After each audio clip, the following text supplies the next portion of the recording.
일자리 많이 만드는 거라고 생각하거든요. 특히 좋은 일자리. 예. 좋은 일자리를 많이 만들어야 이게 지금 여러 가지 문제에서 풀어질 수가 있는데, 근데 그 좋은 일자리는 누가 만들 수 있을까? 예, 공공기관도 물론 만들 수 있지만은 그거는 세금으로 하는 것이기 때문에 가장 이상적인 것은 민간이 만드는 게 좋고, 민간이 좋은 일자리 만든다. 그러면 금융기관 말고는 사실은 대기업밖에 없잖아요. 그래서 대기업들이 자기들이 노력을 해서 좋은 기업체를 만들어내야, 그래야 좋은 일자리가 늘어날 거 아닙니까? 물론 그 내부에서 전문 업종만 갖고 하는 것도 되겠죠. 그것도 좋죠. 그러나 세계 시장이 끊임없이 변하는데, 기술 변화가 있고 여러 가지 환경이 변하는데 계속 한 기업에서만 하라 하는 것은 경영을 몰라서 하는 얘기 아니냐. 그 사람들이 바보냐 그거예요. 경영자들이. 자기들은 별도 회사 만들어야 여러 가지 면에서, 그죠? 리스크 분산도 해야 되고, 또 재원 조달도 기술자 확보하는 문제도 있고 여러 가지가 있거든요. 예. 그래서 회사를 만들 수밖에 없는 경우도 많다 그거죠. 예. 그거를 자꾸 막으면은 좋은 일자리가 막힌다 하는 생각을 가질 필요가 있고, 또 하나는, 한 가지만 말씀드릴게요. 또 하나는 대기업이 잘 되면은 중소기업, 중견기업이 잘못된다는 사고방식은 잘못된 거예요. 세계 시장은 넓어요.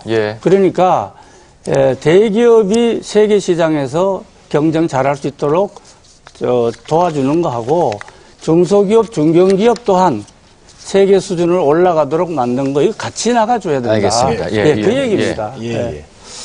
우리 이한구 의원님이 옛날처럼 잘 안 되시는가 봐요. 조세 부담률 제가 얘기해달라고 그랬는데 얘기 안 해주셨고요. 그건 상기만 시키고요. 또 하나는 지금 처음부터 끝까지 일자리 정책 얘기합니다. 일자리 매우 중요하죠. 거시경제 정책의 최우선순위를 일자리 정책에 두겠다는 게 우리 민주통합당의 정책이고 공약에도 들어가 있습니다.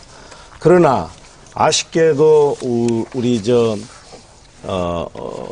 새누리당의 공약지 보면 일자리 창출에 대한 정책 방향이 제시가 안 됐습니다. 나중에 확인 한번 해보십시오. 그렇게 중요하면 내용을 넣어놔야지요. 그리고 아까도 말씀드렸다시피 자꾸 말씀하시는 게 대기업만 일자리를 창출한다고 말씀하시는데요. 그런 게 아니라니까. 지난 10년 동안에 대기업은 35만 개가 일자리가 줄었어요. 중소기업은 350만 개가 늘었습니다. 지금 말씀하시는 것 보면 안전히 약육강식의 정글로 만들자 그 얘기인데요. 선택의 문제입니다. 중소기업과 대기업이 상생하고 동반 성장할 것이냐, 약육강식의 정글 법칙으로 돌아갈 것이냐 그 얘기인데요. 대기업과 중소기업, 자영업자는 각자의 역할이 있는 것이죠. 대기업은 대기업의 역할을 해야지. 재벌 대기업들이 국제적인 경쟁에 참여하지 않고 골목상점이나 재래시장에 오는 것은 마치 박태환 수영선수가 국제경기대회는 안 나고 동네 수영대회 나와서 싹쓸이 하는 거나 똑같습니다. 그래서 역할 분담해서 동반 성장하자는 얘기고요. 똑같은 말씀. 그리고 출청제 말씀하셨는데요. 출청제를 어떻게 도입하느냐에 따라서 효과는 매우 달라집니다. 2009년도에 없앨 때는 40% 맞습니다. 총 순자산액의 40% 이상은 못 되게 했지 않습니까? 그때는 예외가 참 많았습니다. 그래서 우리가 도입하려고 하는 것은 순자산의 30% 10대 기업에 하되 예외를 허용하지 않겠다 하는 것이고요.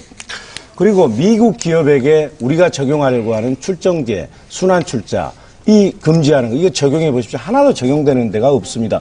왜 미국 기업들이 늘 여러 군데 다 온갖 동네 빵집부터 시작해서 도소매, 화장품 도소매까지 진출하고 싶은 생각이 없겠습니까? 사회적 책임을 느끼는 겁니다. 그걸 이해를 해 주셔야 되고요. 아까 말씀을 하셨습니다만 30대 재벌사가 이 정부 들어와서 440개가 계열사가 늘었습니다.